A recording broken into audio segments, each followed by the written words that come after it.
Good morning. Good morning. Okay, so I'm trying to adjust or edit my title because we have some information on Diddy also in regards to what he's had to forfeit. So I want to go over that as well. All right, so good morning. Welcome, welcome, welcome. Come on in, come on in. I am April. What's up, my TCG fam? And so there's a lot going on right now. This channel was created initially in regards to personal, then it changed to like entertainment news, and then, well, actually it was more like um Georgia government politics, all that kind of stuff. And then I went into like the auditing side because I just, as I was researching like Georgia government politics, I noticed a lot of shady stuff going on. And then what that um prompted me to do was kind of look into the government altogether. And then when you look into it, you're like, are these people still in office? These people doing this and this and this, and they're still in office. You won't believe it. So that's how I got into that. And then I started looking at the auditors on YouTube, and they are doing amazing work. So I started looking into that. And then, when a lot of people don't pay attention to it, but if you just really like it doesn't take much. If you do research folks, on folks that's actually on the government, you would not believe the stuff that you come across that people just don't hear about. Like, no one's talking about DEVON Horton. No one's talking about this superintendent of DeKalb County that has been charged with these crazy things. This is a man, since his role as superintendent or chief of schools, since he's been in office,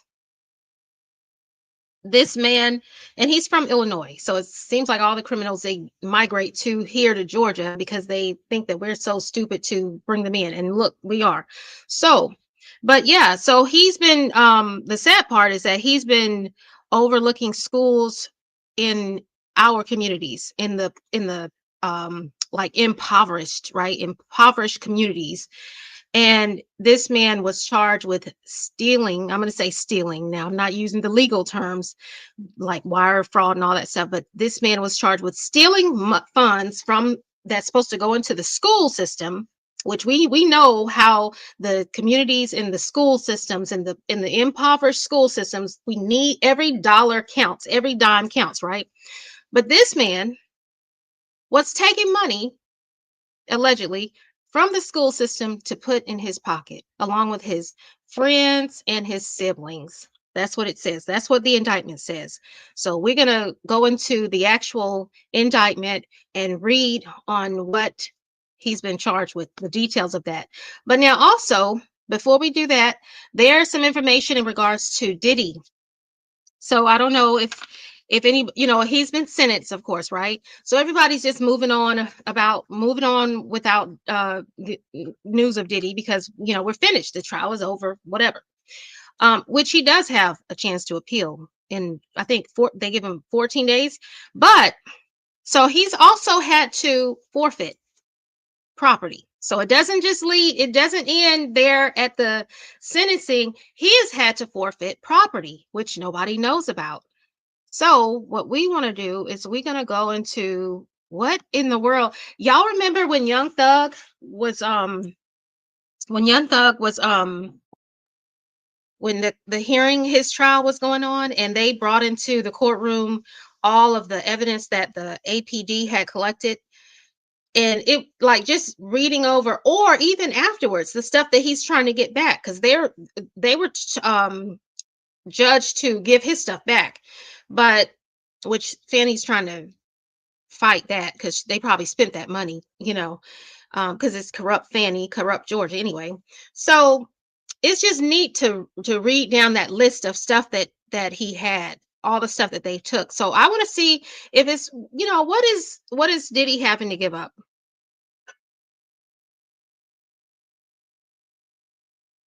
So welcome to the channel. As you come in, please like the video, subscribe if you haven't already done so. I'm April. What's up, my TCG fam? and welcome, welcome, welcome. Thank you for watching. Thank you for being here. I really appreciate it. This is a growing channel, as you can see. So let me just get this pulled up here. Okay, so right here. So yeah, I wanted to get into this Diddy, the stuff that Diddy's had to forfeit before we get into the indictment, because this probably is going to be pretty quick. All right, so let's see. How's everybody doing this morning? I hope everybody's going fine. You know, I was out this morning and it feels, I love that fall is my favorite time of the year. That's my favorite season, fall. Like it feels so good outside this morning. If you all like, instead of just jumping right into the gym, if you go to the gym, like take a walk first. Take a walk. Even if you take a walk outside at the gym before you go into the gym, take a walk. This is the perfect temperature here in Georgia anyway, in this area.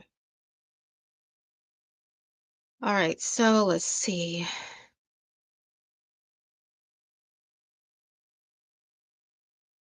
Let me share this. Okay.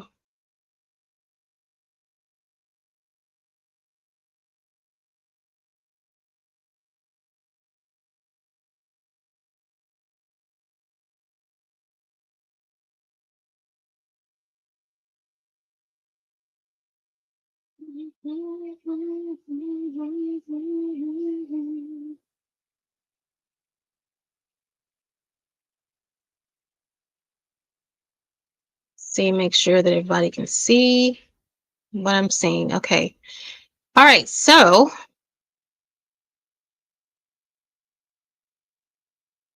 all right. United States of America versus Puff Daddy, P. Diddy, PD, Love, Sean Combs, Sean Puffy Combs. All right. Whereas, and I don't want to read it in detail because we still got to read our indictment for DEVON HORTON, our most latest alleged criminal. All right. So let's see. Puff Daddy, aka P. Diddy, was charged in a 5-count superseding indictment. All right. We know of all his charges. All right. So this indictment was also including a forfeiture. Okay. Among other counts. Okay, let's move on down. So the United States Code Section 2461 of any and all property, real and personal, that constitute or is derived from proceeds traceable to the commission of the offenses charged in counts 3 and 5 of the indictment, including but not limited to a sum of money in the United States currency representing the amount of proceeds traceable to the commission of the offenses charged in counts 3 and 5 of the indictment.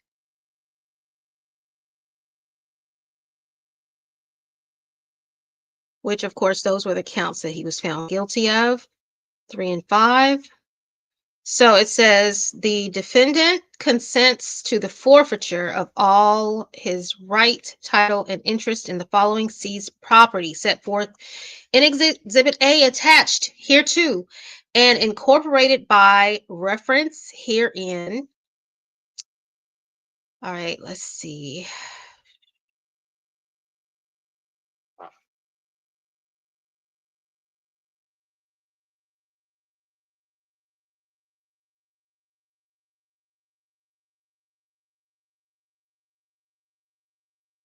Trying to get to the property.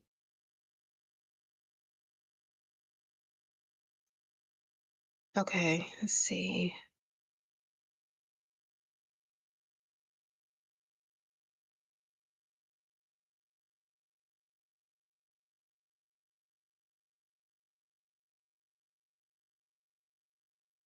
All right, so we're gonna go back up a little bit. We're gonna read these. All right. As a result of the offenses charged in counts 3 and 5 of the indictment, of which the defendant was convicted after a jury trial, all of the defendant's right, title, and interest in the specific property is hereby forfeited to the United States for disposition in a court. How do they know what he collected based from the earnings of these two crimes? So I don't understand how they can say, oh well, we're going to make you forfeit this property and this property because this is what you earn in the process of these crimes. How will they know that? I mean, this is a very successful music mogul here.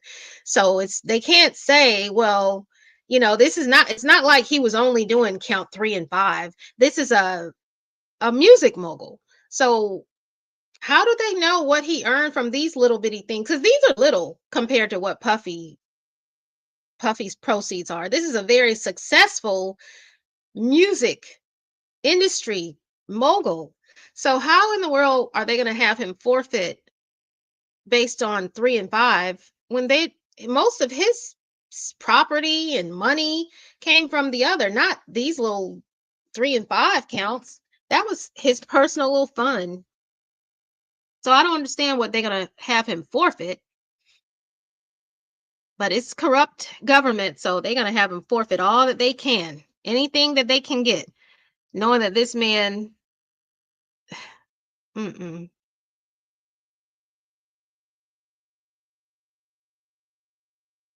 You know what? Let me tell you something. I bet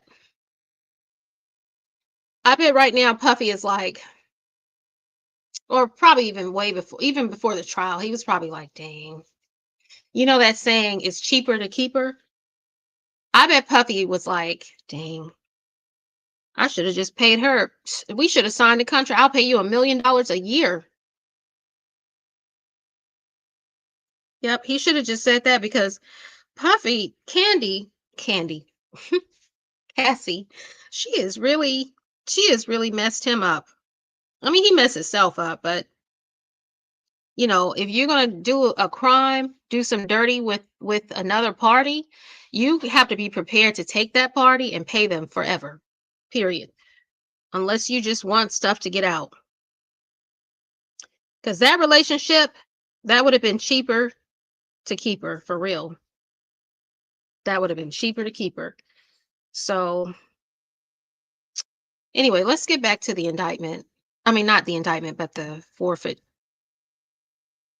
If they'll ever tell us what he's okay, let me continue. That's ADHD. Okay, forgive me, ADHD. All right, so pursuant to Rule 32.2 of the Federal Rules of Criminal forfeit results in a 2-0 win. Okay, that's the speaking on the phone. Okay.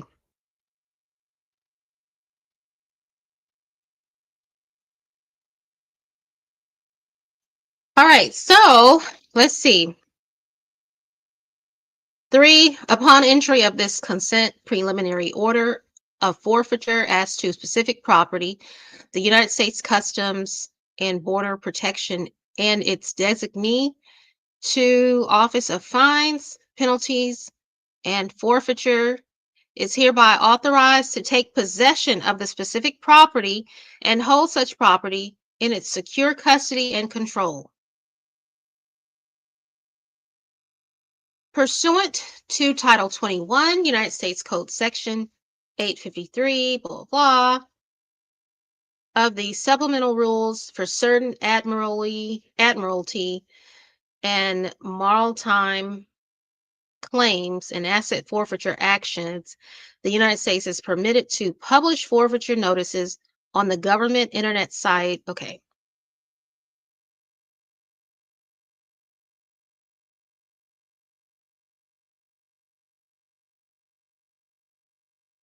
Property must file a petition within 60 days from the first day of publication of the notice on the official government internet website.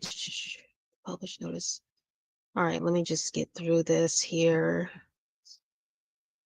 because we don't know what all this means, right? We just want to know what he's had to forfeit.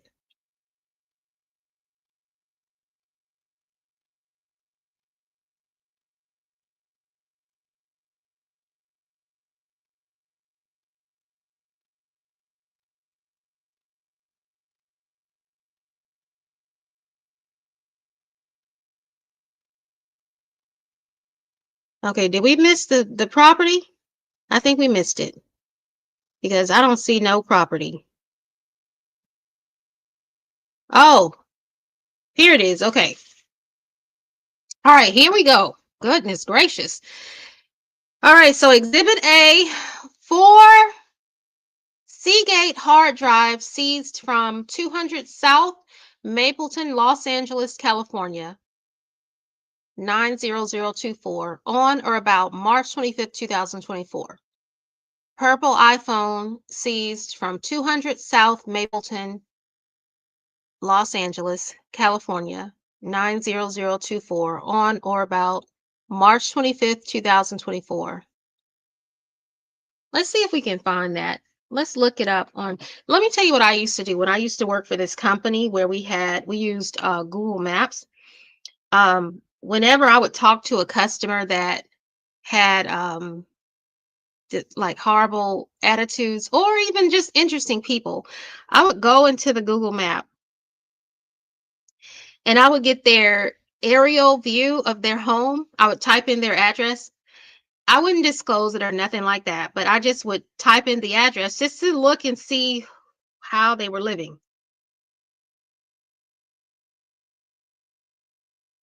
Let me see, because I'm just nosy like that.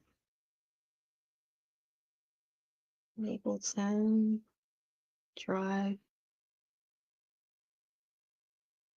All right. So this is the property right here.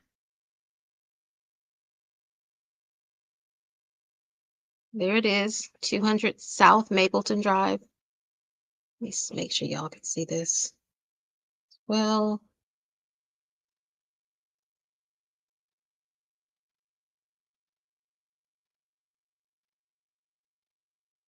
see that?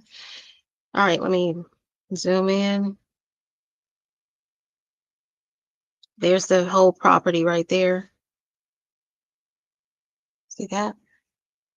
Okay, and let's look at the street view. So this is the property that we've been kind of seeing on the news.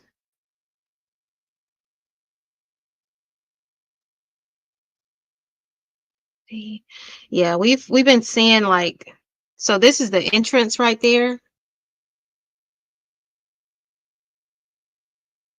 And I think that that's pretty much all we're going to be able to see. But yeah, there's the property that they're talking about, this famous 200 South Mapleton property. All right, let's get back to this property. All right, so black iPhone. All right, so that's all the stuff that was seized in their investigation and stuff, all those iPhones and computers and iPads and all that stuff. But this still is not giving us information that we want to know what he had to forfeit, right?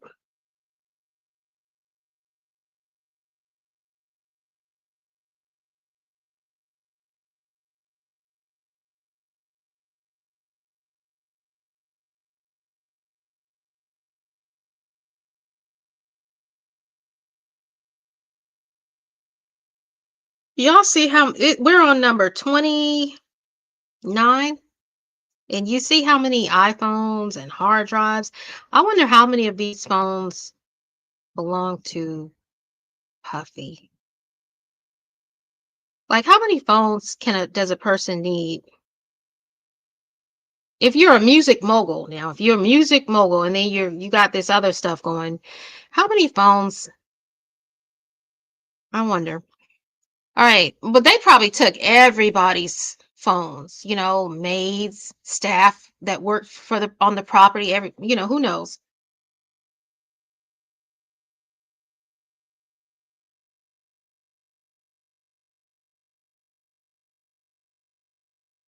Do y'all see all these phones? So if somebody comes here and sees all of my electronic devices, not TVs, this is like phones, iPads, laptops, computers, like how many things are going to be on the list? We're on number 46. iPhone, gray iPhone, black iPhone, iPhone in black case, iPhone 11 Pro Max, iPhone 11 Pro, iPhone 11 Pro Max, dark gray Apple iPhone, iPad mini 6. I mean, iPad 8, iPad Pro Silver, iPad in black case, iPad in black, Samsung tablet, 60, silver iPad seized, iPad with charger, silver MacBook Pro, MacBook. All right, so these are things that were seized from the 2-star island, Miami Beach. Let's look that one up. Because they didn't say too much about that one, but I don't think they found as much in that one as they did on the from the Mapleton location.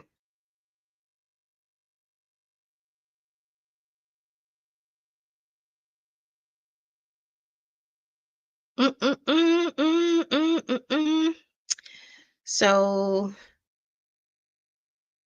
this was, ooh, so this was like the corner of that, that little horseshoe that Star Island is. So it's like if the horseshoe is like this, his property was like right there on the curve. So here it is. That's the 2-star island location. Yep, right on the water, of course. All right, so let's see. So we've got all these rose gold MacBook, black ThinkPad, MacBook, NUC computer model number, so-and-so, digital watch, flash drive, smartwatch, silver iMac, Dell desktop, Blackjack tower, Lenovo desktop, Blackjack DW Spectrum, Sony DV Cam, iPad Pro, MacBook Pro. We're on number 80 now. iPad Generation 5. iPhone 15, iPhone in yellow case, red iPhone, iPhone 11 Pro, black iPhone 13, $9,000. Okay, 86, $9,000 in United States currency seized from Park Hyatt Hotel. Okay, so that was the hotel that he was in when he had turned himself in. Yeah. So he had $9,000 in cash. Excuse me. Okay. Also, what they seized from the hotel was an i15 Pro, iPad, MacBook, iPhone 11, hard drive seized, space gray iPhone XS Max. All right, so that's it. Okay, so this is not what I wanted to see. I wanted to see, like, I thought they were saying like these are basically just items that they had already took. So basically he doesn't get these back. That's basically what that means. All right, so let's move on to our indictment on this DEVON HORTON, and let's put him on blast. We're going to put him on blast until he's found not guilty, because if he's found not guilty, then we're going to say, okay, he's not guilty. But if he's found guilty, we want everybody to know that there are people out here that's taking advantage of our communities, taken from our communities, because they don't go mess with the other folks. They want to mess with our folks. They want to mess with our kids. And stop sharing this for a minute.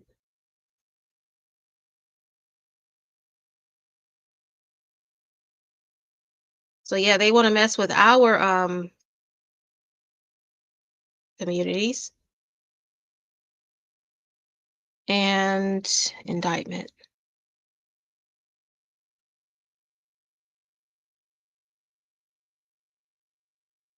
All right. So they want to mess with our communities and take away from the kids that need the funds the most. And, it's just sad. It's just really sad. And you know what I find? These people who are doing all these crooked stuff, taking money from impoverished people and stuff like that, communities where they need those funds. It seems like those people are mostly people that don't come from those situations.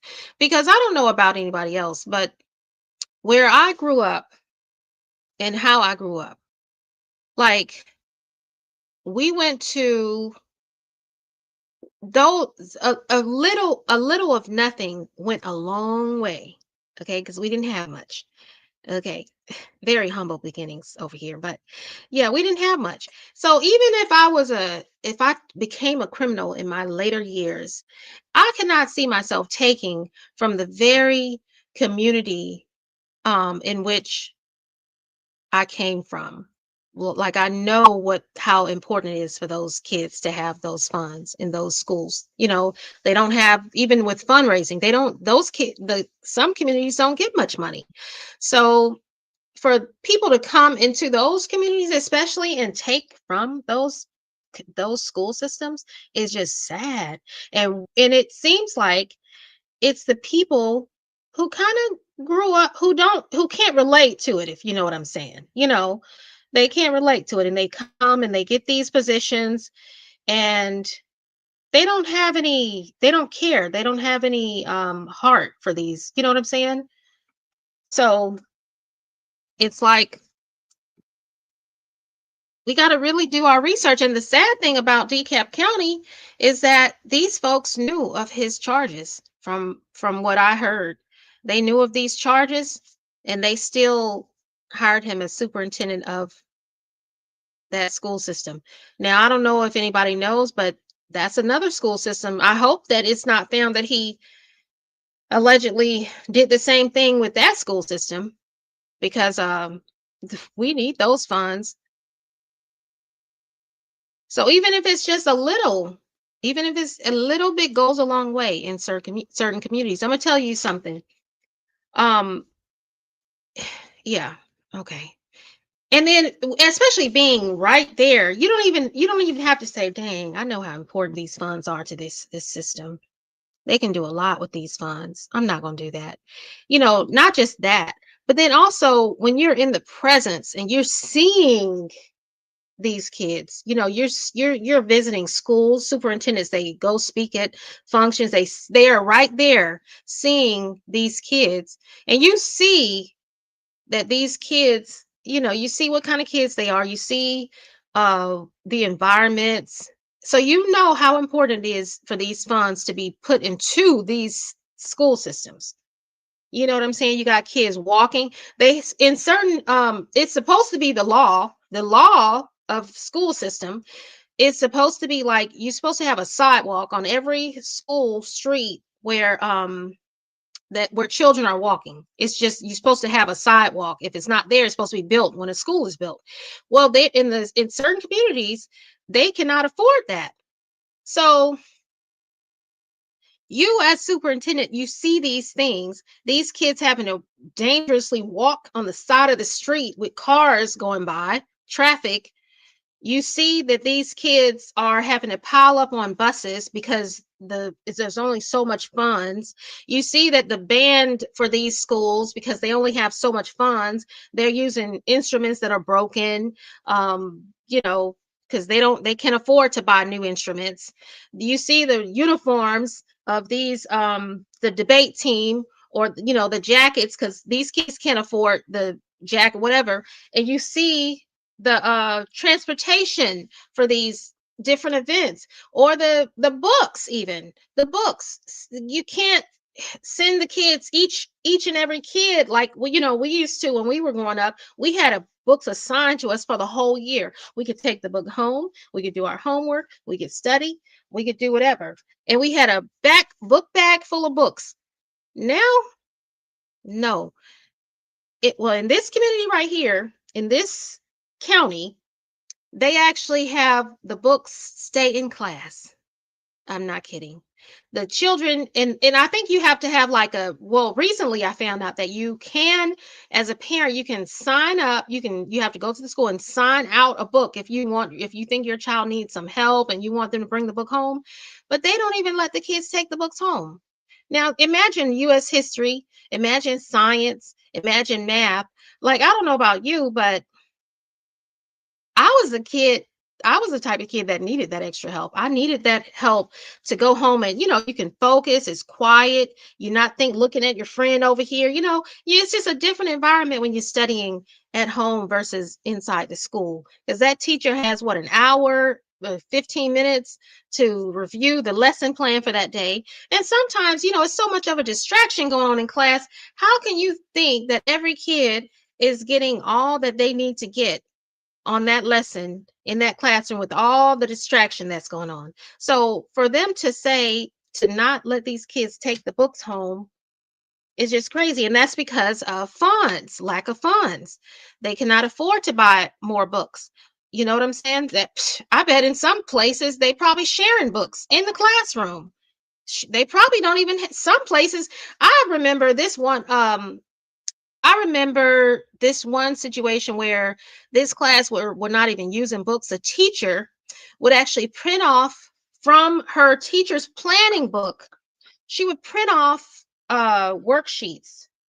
So like all their activities, all their lessons plan were on worksheet form. They did not even look at a book. So for him to allegedly steal funds from these communities is just sad. And he need to be kicked up the butt if he did these crimes as stated in this indictment. Now, it could be a situation where he was he may have come from humble beginnings as well.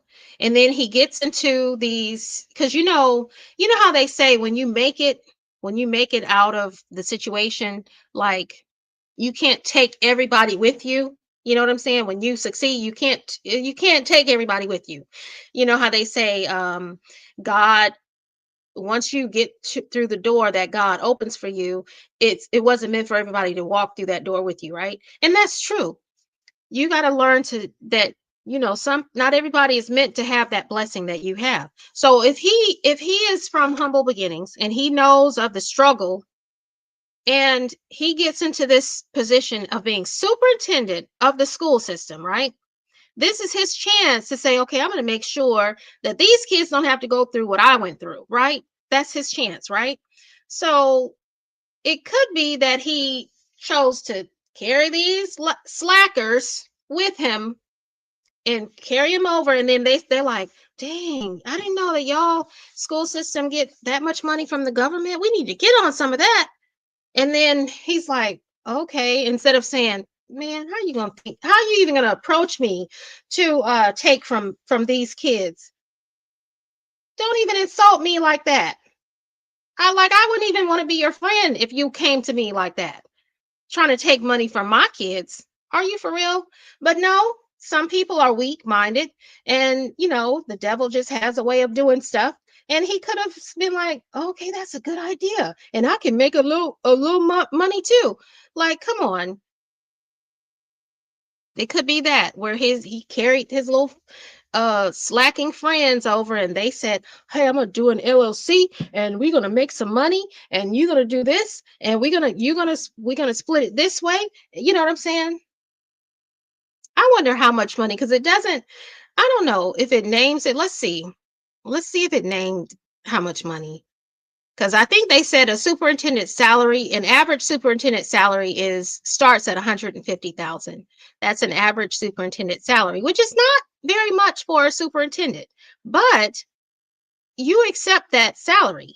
You accept the position. Once you accept a position, honestly, once you accept a position, you really can't complain. You accepted that salary. So if you want to make more money, you just find something higher, or you say, okay, I'm going to work at this position for the next 5 years.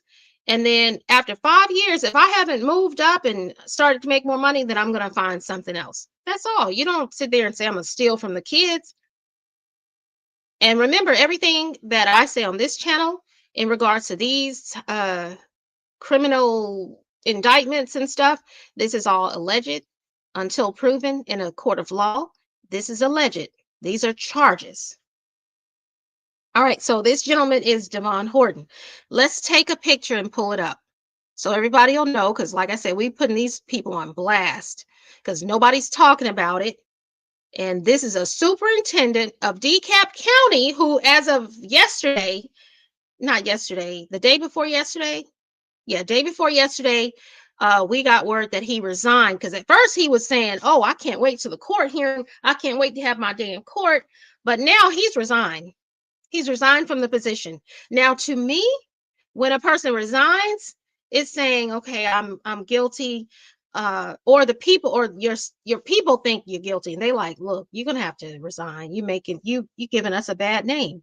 You know what I'm saying? You're making us all look guilty. So either way, but let's get an image of him. So here he is right here. We don't have no respect for you if you did these crimes. Who is this? Was that his family? What was that? Let's see. Oh, y'all, I'm sorry. Let me share this. Just okay, let's stop sharing the indictment for just a moment. I want y'all to see this man. We're gonna just really put everything on blast because yeah, we're just not gonna let people get away with this and think that they can just do this, come into our communities and just swindle people. You're not gonna do that.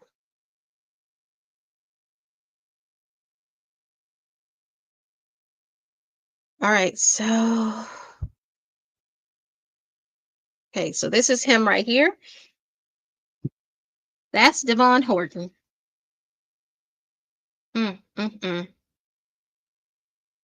Shame on you.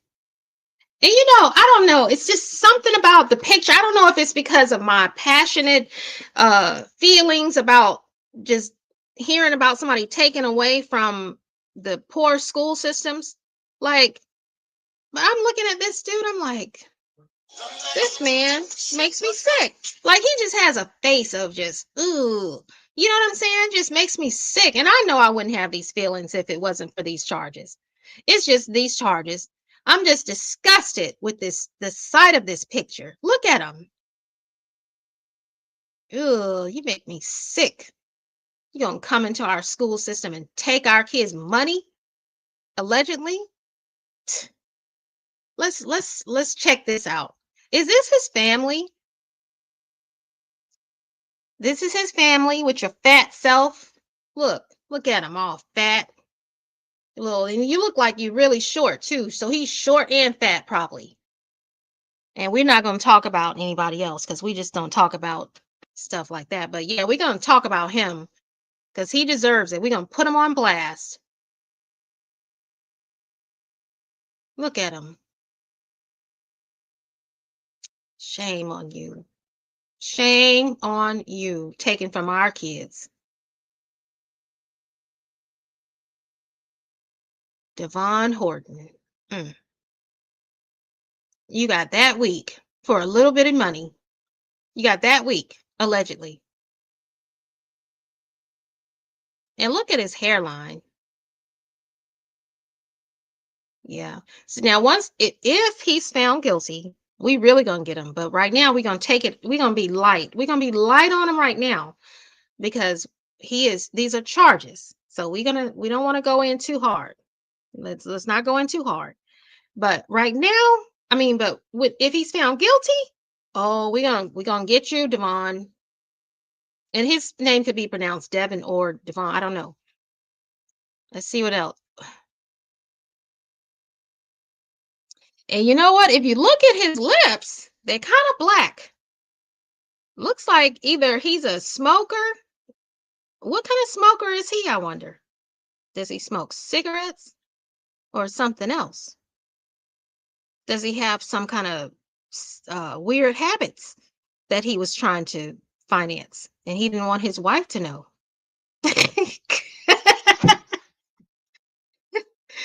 Uh-huh. Okay, look at him. By some pretty young ladies smiling. Look at your belly, Devon Horton. Shame on you. And we're making light of it, and it's we're putting our little humor into it because we're April TCG and we got to put some humor into it. But it's really sad. It really is sad. If this man did what he's being charged of, man, I hope that they prosecute his butt, and we're gonna talk about you so bad. We're gonna talk about you bad. Look at him. Mm, mm, mm. All right. So we see who Devon Horton is. Okay. We see who you are. I wonder where he's from. Let's look at where he grew up. Um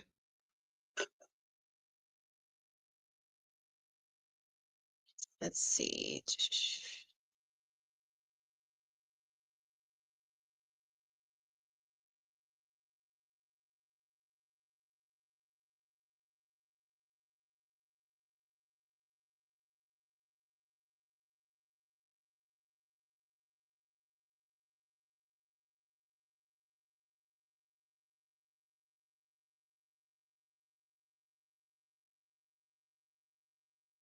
Mm, mm, mm, mm.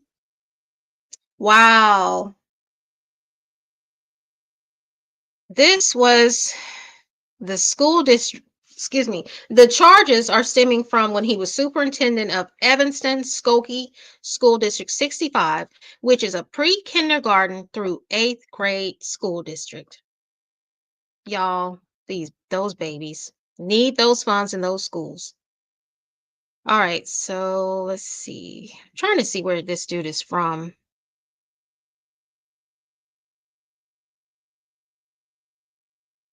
And we'll find out. We'll find out later. Let's get into our indictment. And the reason I want to find out where he's from was just back to the point that I was making about when you come from certain humble beginnings, like taken from a school system's mouth, the kids, that's something that is not even, you can't even think of. And you would really hurt somebody that did that because you were in that situation. You were one of those kids that didn't have these, when y'all went to other schools, you were like, dang, they got this, they have salads here, they have this, so hey, let me tell you, we were so poor growing up that last Saturday, I went downstairs. It was early Saturday morning. And on the weekend, I always try to make like a big breakfast, right? Either on Saturday or Sunday, mostly Sundays, but this was Saturday because the schedule was weird Sunday. Anyway, so Saturday I went downstairs to make my little big breakfast that I usually make. And I opened the refrigerator and guess what? There were no eggs. This is the first time in probably over 20 years. I don't know, but I have not ever had that experience. But let me tell you, tears came down my face. I'm not joking. I was literally crying. It was not tears of happiness or funniness. It was tears of trauma. And let me tell you why. Like, okay, April, you would cry because there's no eggs.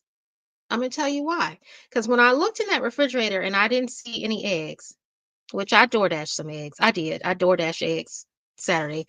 But I was like, it it brought back these traumatic feelings that I had of my childhood. I'm not kidding. And some of you may be like, what? That's so stupid. But some of you are probably like, oh girl, I know the feeling. When you are a kid and you go into your kitchen, and I don't even know what you're going in there for because you already know it's no food in the kitchen. That I'm talking about, like, we were so poor, we didn't even have food. You understand? We had to figure it out. Figure it out. We did not have food. So that's like extreme poorness. That's traumatizing. That's traumatizing to have to go to bed hungry. That's very it's traumatizing. And honestly, I mean, not to say nothing about my mother, but if there are children that's going through what I went through growing up, they need to be put into a different situation, because not only were we malnourished, and that's unhealthy, but children should not have to be worried about what they're going to eat. Like, that is sad.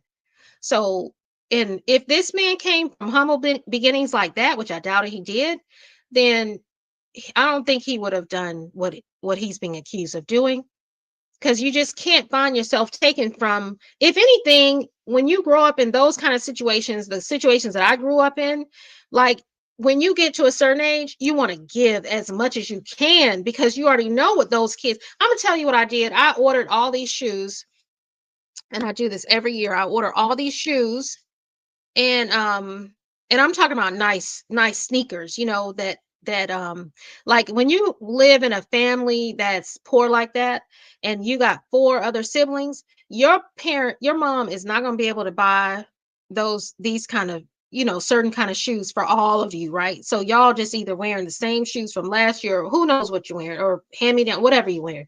But so what I do is I get things, and I try to find, because I can kind of see, you can tell kids when you meet people, when you've gone through something, you can kind of just talk to kids who, and you can tell those that are probably going through what you went through.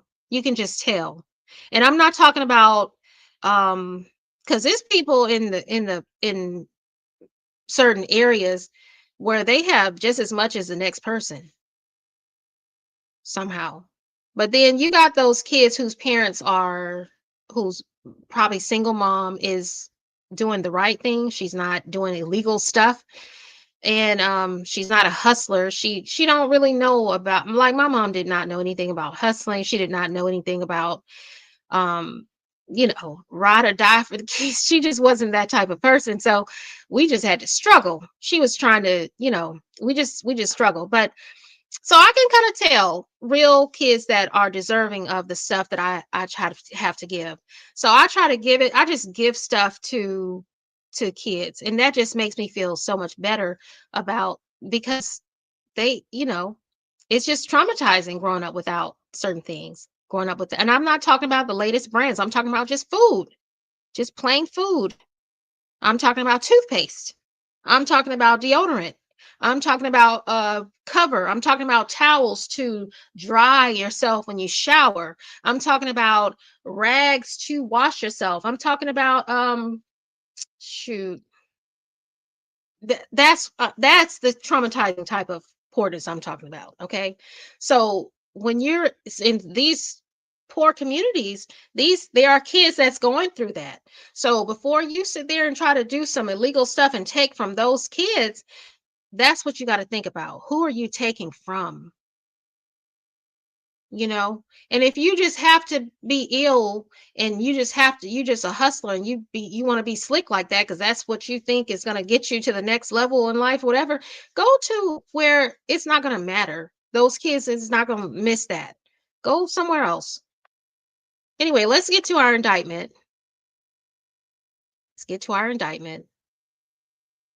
All right, so we're going to go here. All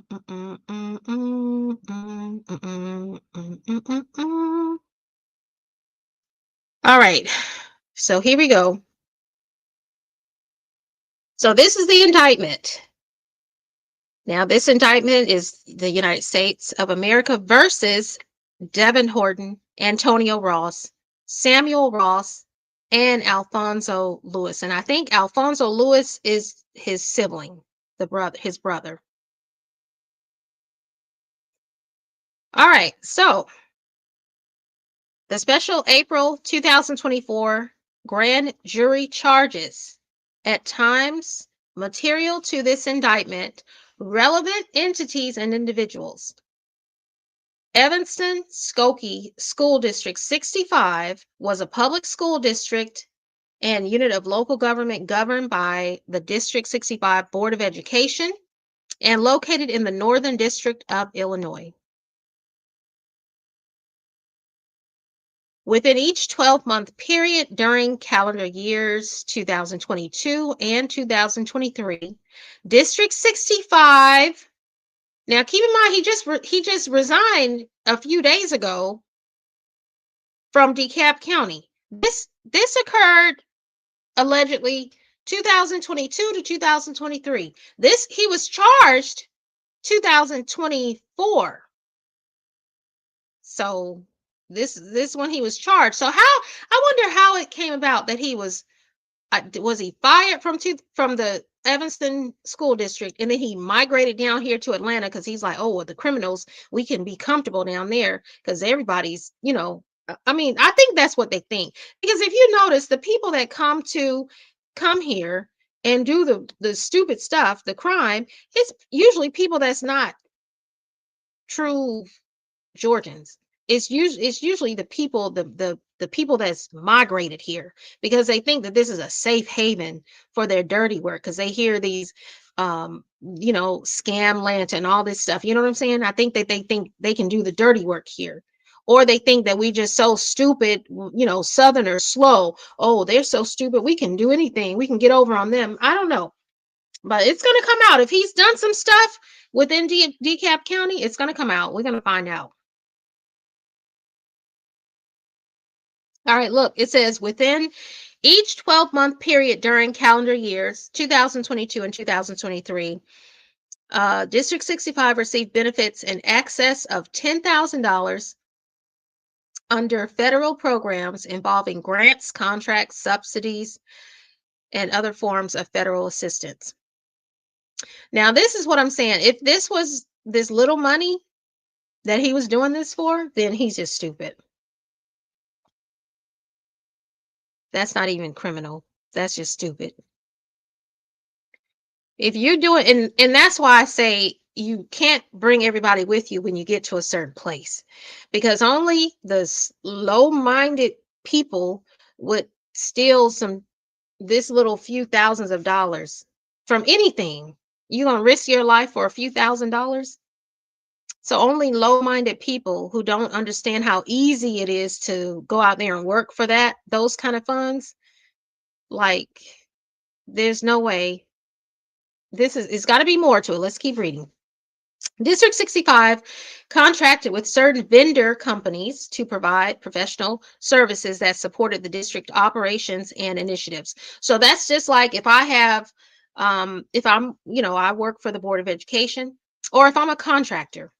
So I'm an independent contractor and my business is landscaping. Okay. I own a landscaping company and I get a contract with the Board of Education. So it's April TCG LLC. We're a landscaping company. And I get a contract with the Board of Education or this school district to provide do all their landscaping. So that's what these anyway, let's read into it because I'm kind of skipping explaining how they did this stuff. Okay. So contracted with certain vendor companies. So I'm a vendor company to provide that's professional service to these people, right? All right. But say okay, let's keep on going. Defendant DEVON HORTON was employed as a superintendent of District 65.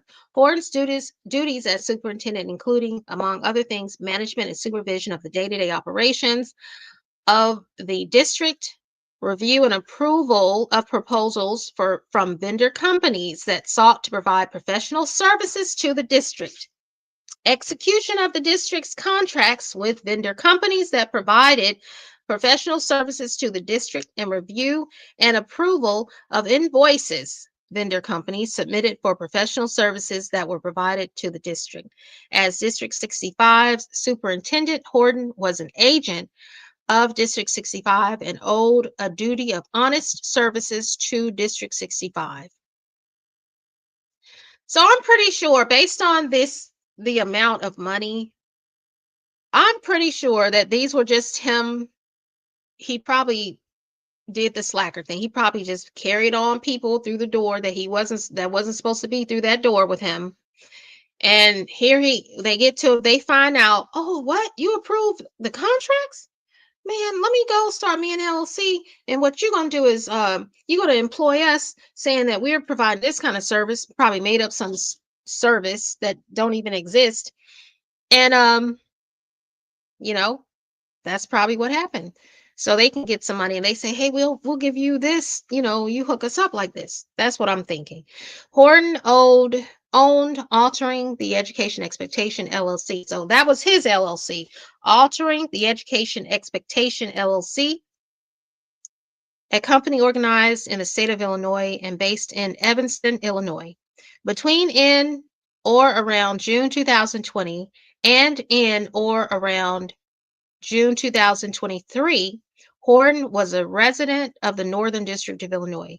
Defendants Antonio Ross, Samuel Ross, and Alfonso Lewis were friends of Horton. And again, I think Lewis was his sibling. Antonio Ross was employed by Chicago Public Schools as the principal. Now, this is a principal. So he's working in the school system too with these kids. Wow. Hyde Park Academy High School. Are you for real? So he sees it with his own eyes every single day. He knows how important these kids need these funds from the government. So anyway, he was employed by Chicago Public Schools as the principal of Hyde Park Academy High School and supervision of the day-to-day operations. Well, his duties included management and supervision of the day-to-day operations of Hyde Park Academy, overseeing the school's finances and facilitating payment by CPS to vendor companies that provided professional services to Hyde Park Academy. Antonio Ross also owned Connecting the Dots Leadership Initiative. So he had an LLC also, Connecting the Dots Leadership Initiative, LLC, a company organized in the state of Illinois, and based in Chicago, Illinois. Ooh. Oh, excuse me. All right, so let's see. Samuel Ross owned Asset Protection Specialist LLC. So Samuel Ross, I don't think he held a position in the school system. So he just had the LLC. Asset Protection Specialist LLC, a company organized in the state of Illinois and based in Berwyn, Illinois.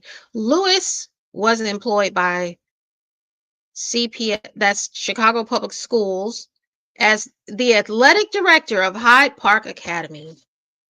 Okay, let me find Hyde Park Academy for you all, so you'll understand why I'm so disappointed when I say that. These schools need these funds. Any funds.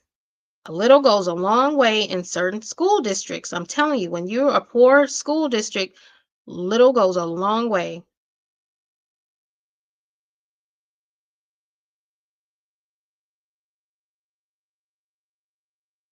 And it seems like why people always got to do to their own folks. You know what I'm saying?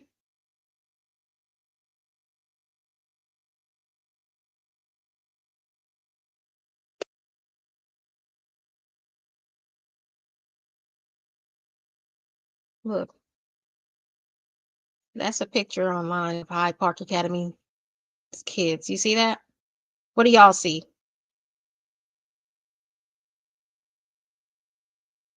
Y'all see that? See that? Yep. Am I showing y'all the thing? See that?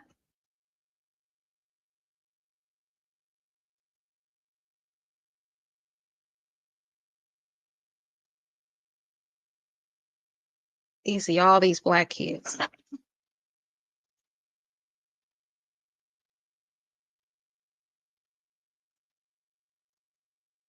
So you would take away from these kids. A little goes a long way.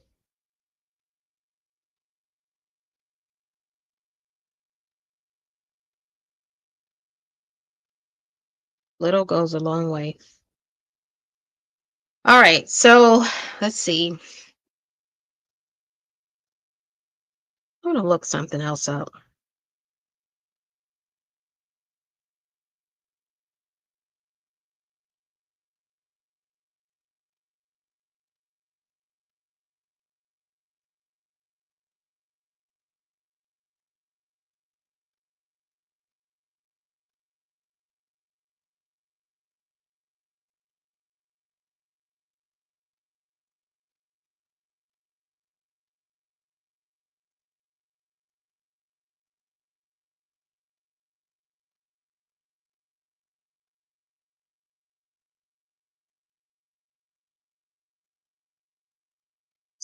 All right, so look at this.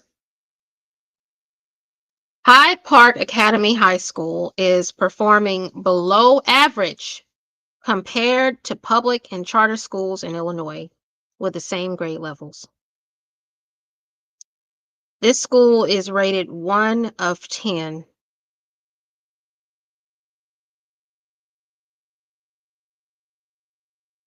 The rating factors are including college readiness rating.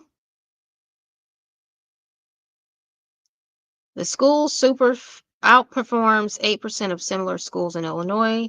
This metric measures how many students take AP classes and graduate on time, as well as student performance on college entrance exams compared to public and charter schools.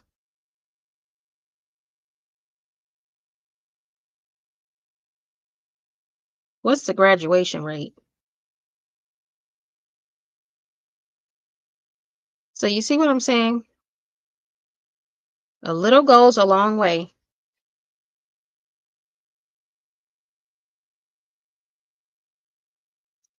All right, so this shows graduation rates. Let's see. Graduation rates.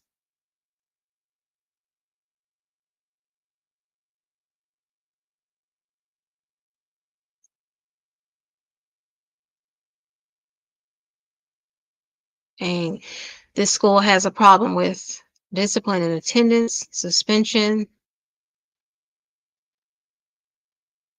high school suspension rates being less time for teaching and learning. So the suspension rates are very high.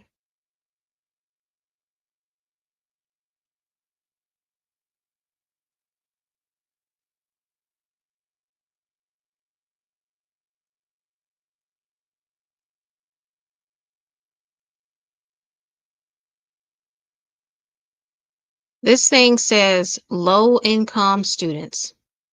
At this school, low-income students are graduating at rates below the state average for low-income students.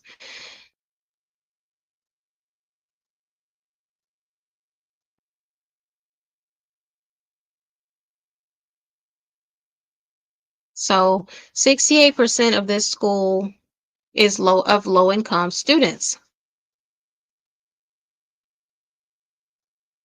So a little goes a long way. So if somebody has a way of not promoting any criminal activity, but if you're going to do some shicey stuff, you're going to do it for the sake of the school system.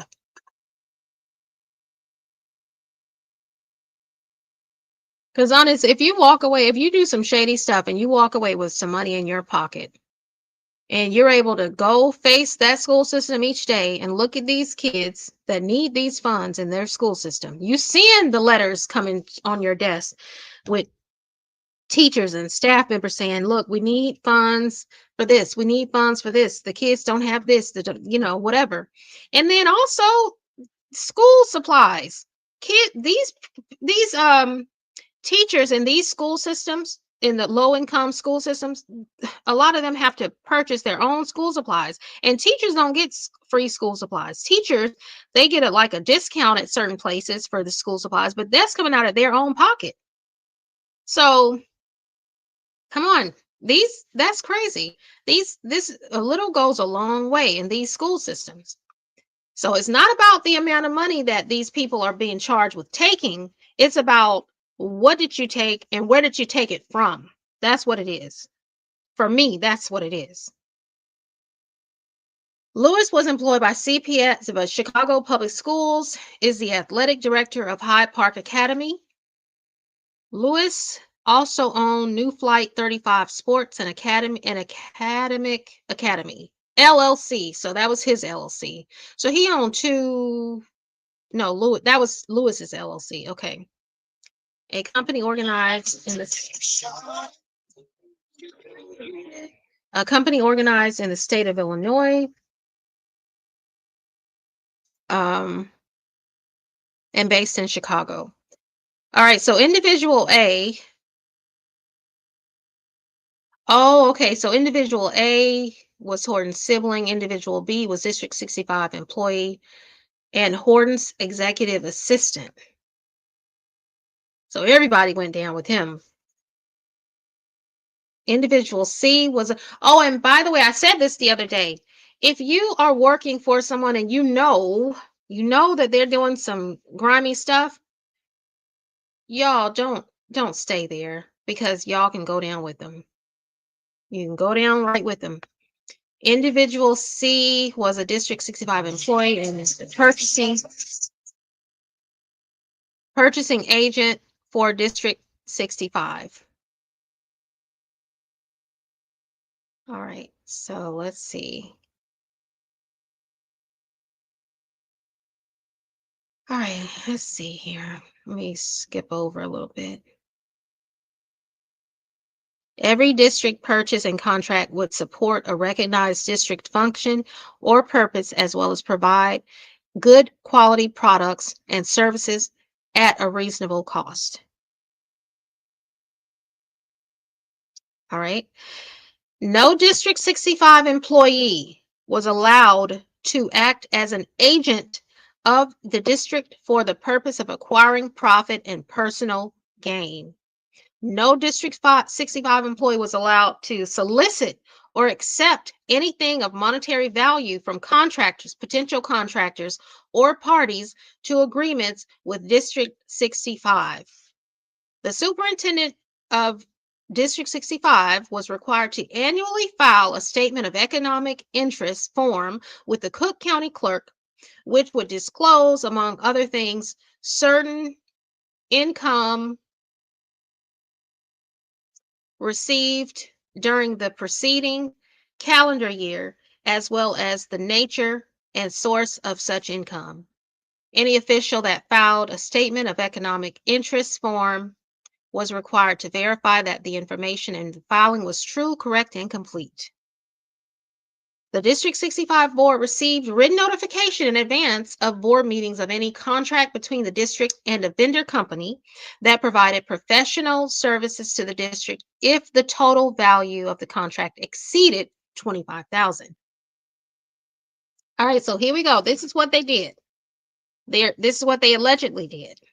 The scheme, beginning no later than in or around August 2020 and continuing to in or around June 2023 at Evanston in the Northern District of Illinois, Eastern Division, and elsewhere.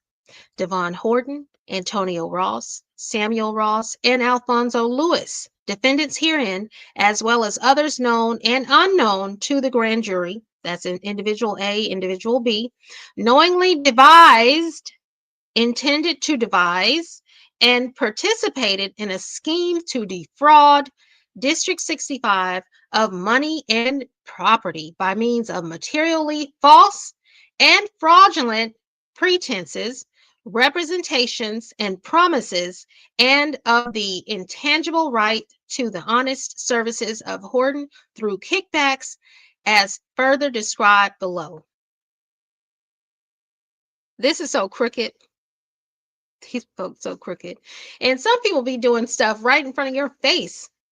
Some government officials will do stuff right in front of your face. I'm telling you, I told you about the Kimberly Turner lady, worked for the Board of Education, and she hung up in my face, was rude as heck on the phone. I said, okay, I'm going to go down there and file a complaint. Went down to the Board of Education office, wrote out my complaint on this Kimberly Turner, and this lady was there, standing there, waiting for me to write out my complaint.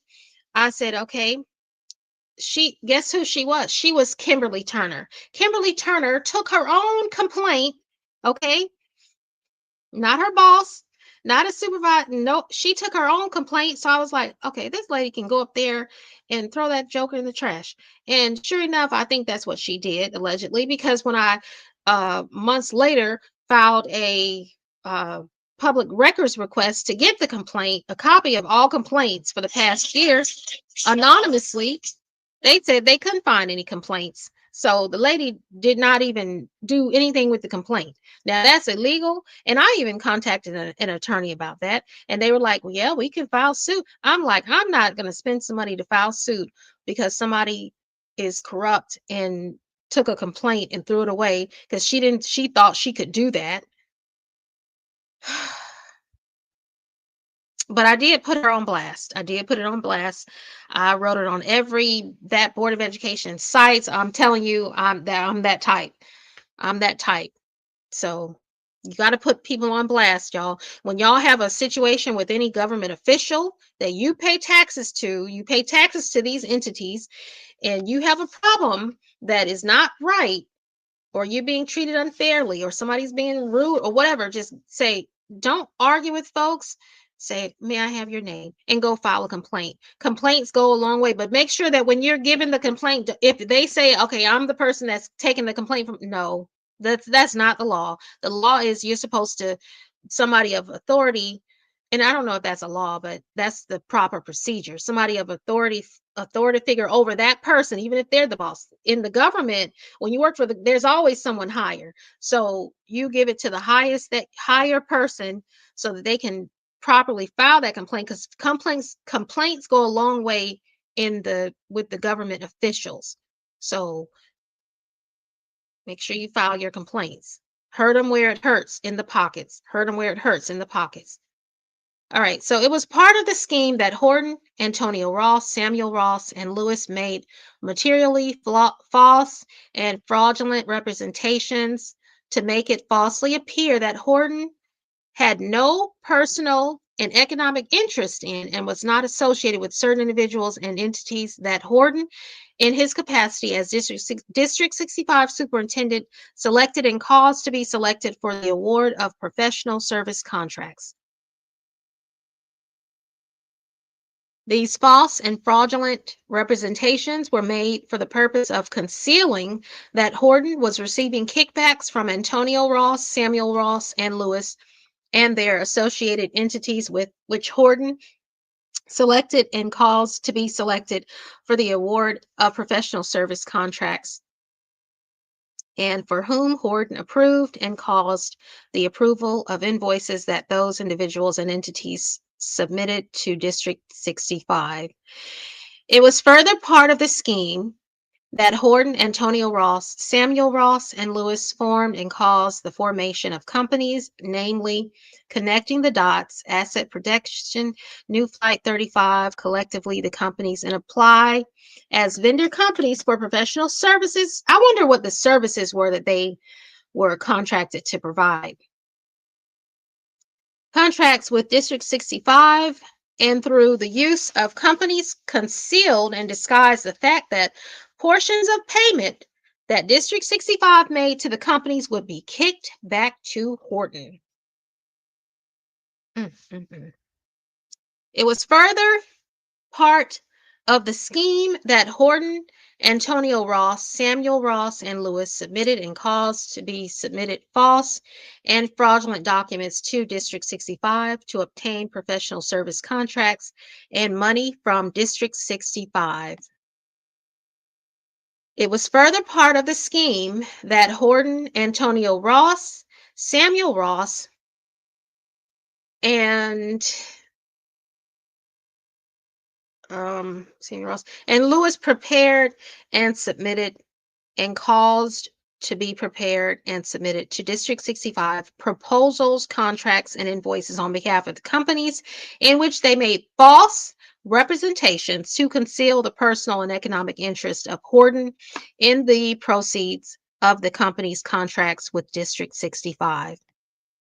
It was further part of the scheme that Horton concealed and caused to be concealed from the District 65 board professional service contracts that Horton awarded and caused to be awarded to the companies, including contracts valued at more than $25,000, the proceeds of which contracts would be kicked back to Horton.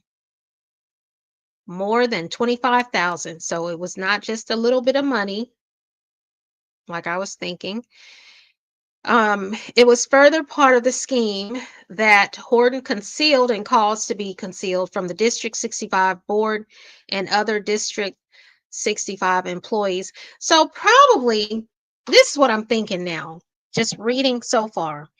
I bet in these cases, These may have very well been, well, let's read more, because they very well may have been legit LLCs, not just registered LLCs just to use a name, but maybe they were providing a service, and maybe for them to be chosen to provide the services, maybe they say, hey, we'll give you this to choose us to provide the service. I'm assuming that could be something too. I don't know.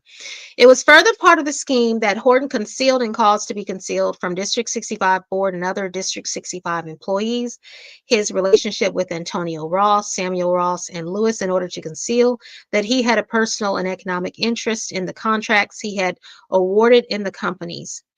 It was further part of the scheme that Antonio Ross, Samuel Ross, and Lewis submitted and caused to be submitted to District 65 invoices on behalf of the companies that falsely represented that certain professional services had been provided to District 65 when they knew that those services had not been provided. So they were not providing services. So he just giving the school district's money away. Like, so, okay, so say you're going to provide this service. Here you go. Yeah, we don't really have to just make up an invoice. I'm the one that approves it. So just say that you're providing this service to us. You say that you're providing this service. Yeah, we're going to do a contract for 30,000. You give me 10,000. You keep the 20,000. That sounds like what they were doing, because it says that had not been provided. So these were not services that were even provided. So he wasn't just hooking up his friends' companies. They were just, being shisty, all of just completely shisty. It was further part of the scheme that Horton approved and caused the approval of false and fraudulent invoices submitted by the companies to District 65. So this is almost like Fannie and Nathan Wade. So Fannie, which is what Trump brought out with, Trump came down here and tried to do the illegal thing with the votes and all that stuff, allegedly. And then, so Fannie prosecuting Trump, and Fannie's has skeletons in her closet because she was sleeping with the head attorney that she hired to be the head attorney over the Trump case. And what was brought out, she brought out that, they were taking these lavish vacations and all this stuff. And of course, the head attorney of the Trump case, he was getting paid much more money. So, hey, me and Fannie can do all these special things, So that's the same thing with well, it's a little different because he was, it's like she hired her boyfriend to be the head attorney so we can keep this money in house, Anyway. It was further part of the scheme that through the submission and approval of false and fraudulent invoices, Horton, Antonio Ross, and Samuel Ross and Lewis, caused District 65 to issue checks and initiative electronic funds transfers to bank accounts associated with the companies Antonio Ross, Samuel Ross, and Lewis. It was further part of the scheme that after the companies Antonio Ross, Samuel Ross, and Lewis received payment from District 65, Antonio Ross, Samuel Ross, and Lewis paid and caused to be paid to Horton or to an individual associated with Horton, namely Individual A, kickbacks of a portion of the payments made by District 65. It was further part of the scheme that to conceal, and by the way, what Horton is currently saying also is that, well, this is what he said back when he was first charged in 2024 with these allegations. He says it was racism. So now if this is something like he was racially profiled and because I don't think the federal government is going to, the feds are not going to come and press charges unless they have some hardcore evidence. And I don't think that they're going to sit here and charge y'all with this and say that you did this and this, the invoices show this and this and this, and the services had not been provided if this was racism. Can't blame everything on racism. Not when you're doing wrong.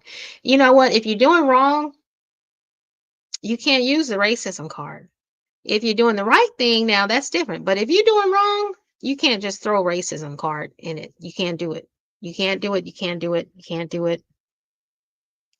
Because it very well may have, I'm sure that there are racist people that probably don't like the fact that there is, superintendents or are black folks get into these higher positions, like superintendent of the school system.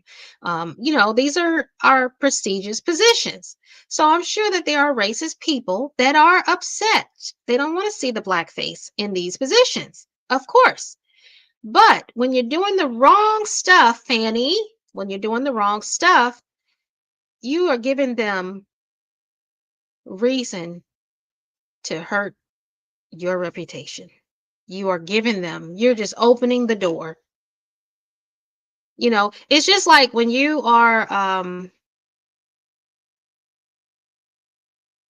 have something very delicate, right? When you've been assigned to handle a, a piece of diamond that's very delicate, it's very rare, right? And you have been given the position to protect this diamond. This is a very rare jewel, a very rare specimen, right? And they have given you the assignment of protecting this rare piece. You, since you've been given this prestigious responsibility, you're not just going to grab this rare jewel and stuff it in your purse and just say, no, you're going to be like, okay, I got to be careful with this. I got to be extra careful because, and you're going to place it here and you're going to take care of it and you're going to, be special to it, right? So that's how, to me, that's how these people, when our people get into these high positions, these prestigious positions, okay, that at one point in time, we couldn't even imagine being in these positions, okay? So when you get into when you are chosen to be in these prestigious positions, can you not do the wrong thing by it? Can you not give them reason to say, shouldn't, come on now, Fanny. Oh, I didn't know that it was, you know, you telling me that you did not see anything morally wrong with having an in-office affair with the same person that you hired to be the head attorney over the Trump case. At that time, ex-president, are you for real? You're a very smart lady. Well, at least I think you're very smart. But that was stupid. You sat there and prosecuting one of the most powerful people at the time in the United States, or a person that is shisty as heck, and you're going to sit there, have the kind of skeletons in your closet, and then to be so bold as to just walk around even now and still show off their relationship as if they don't have no morals. Like, it's crazy. Anyway, okay, so back to the indictment. It was further, give me just a moment. All right. So let's see. It was further part of the scheme that to conceal the kickback payments, Horton directed Antonio Ross and Lewis to transfer some of the kickback payments to a bank account. So what? Individual A, and Horton directed individual A to transfer those funds to Horton. So that was just their little way of, doing their thing.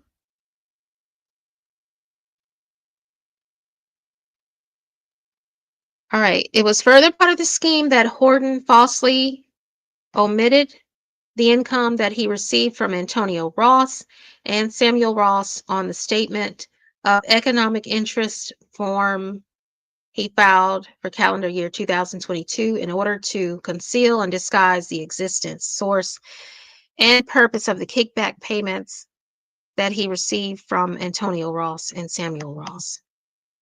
It was further part of the scheme that Horton did not file a statement of economic interest form for calendar year 2023 in order to conceal and disguise the existence source and purpose of the kickback payments that he received from Antonio Ross, Samuel Ross, and Lewis. It was further part of the scheme that Horton, Antonio Ross, Samuel Ross, Lewis, and others did misrepresent, conceal, and hide, and cause to be misrepresented, concealed, and hidden the existence and purpose of the scheme and the acts done in furtherance of the scheme.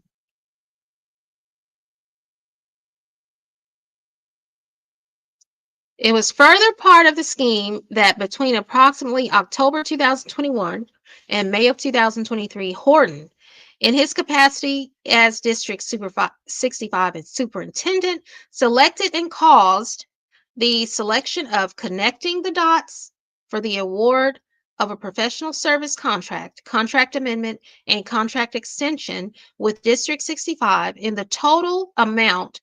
Oh my gosh, look at this amount. In the total amount of approximately $139,500. Now, do you know how much $139,500 is worth a poor school system? Do you know what a school district can do to that with that kind of money? That will go a super long way to help these kids. And for the purpose of concealing that Horton would personally benefit from payments on that contract, contract amendments, and contract extension, Horton and Antonio Ross prepared, submitted, and caused to be prepared and submitted false and fraudulent documents to District 65 in the name of connecting the dots. That was one of the LLCs. It was further part of the scheme that Horton did not notify and caused other District 65 employees not to notify that the District 65 board about the professional service contract, contract amendment, and contract extension with connecting the dots, even though the total value of the contract amendment, and contract extension between District 65 and connecting the dots exceeded $25,000. It was further part of the scheme that Antonio Ross concealed and caused to be concealed from Chicago Public Schools his secondary employment through connecting the dots and the work that he purportedly was to perform for District 65, even though he knew that he needed to receive approval from Chicago Public Schools to engage in such secondary employment. It was further part of the scheme that Antonio Ross, in connecting the dots, submitted invoices to, so we're going to stop on number 20. Let me see how much more we've got of this. Yeah, so stop on number 20 right here.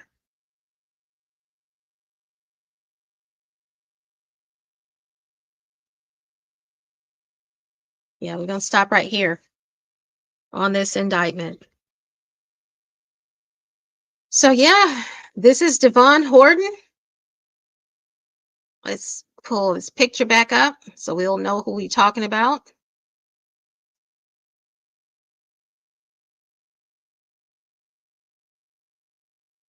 Because we're going to put him on blast. All right. So this is DEVON Horton. And by the way, DEVON Horton, your smile sucks. You have an ugly smile. If you are guilty of these charges, you are a rotten individual, is what I got to say about that. So yeah, we have got to hold these people accountable because y'all, they're taken away from our kids. And these are the kids that need it the most, these school systems, these school districts.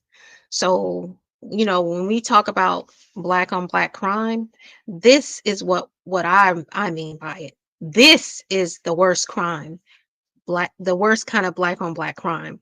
Like, you're going to take from the kids that need these money. This money is so valuable. This money goes a long way in these types of districts where it's low income children that can't even take the books home because it's not enough books, because the school system can't afford but so many books. That can't even have a counselor. They got one counselor going to 5 different schools because that's all that the system, that the district can afford. So these fools, fat fools, taking money from these districts. So that's really crazy. It's like, are you kidding me? For real? Yeah. This is actually happening. This is actually something that is happening. So we have got to put it on blast. So yeah, we haven't even finished reading the whole indictment though. So we're gonna get back into reading the rest of the indictment on another morning, probably like Monday morning, probably, or some morning coming up. I'll try to have it pre-scheduled. My schedule is just all over the place though. I think I like the mornings better than at night though, to talk about these kind of things, because people are, more alert at these times versus at night when everybody's like, when you come from work and you just want to, you want to chill. You don't want to hear about all this stuff, right? Yeah. So I think I'm going to do my lives in the morning, especially when it's pertaining to these, like auditing government officials, corrupt government, corrupt police. We've got some body cam footage of this local officer that was, I can't think of the story, but we've ordered the body cam footage of that. So we're going to get into body cam footage and we're going to get into it. So thank y'all for watching. And I appreciate you. For those that may come in later and watch the video, be sure to like the video. I really appreciate it. We are trying to build a channel and we're going to get there. So stay tuned. I am April. And what's up, TCG fam? I am out. Peace.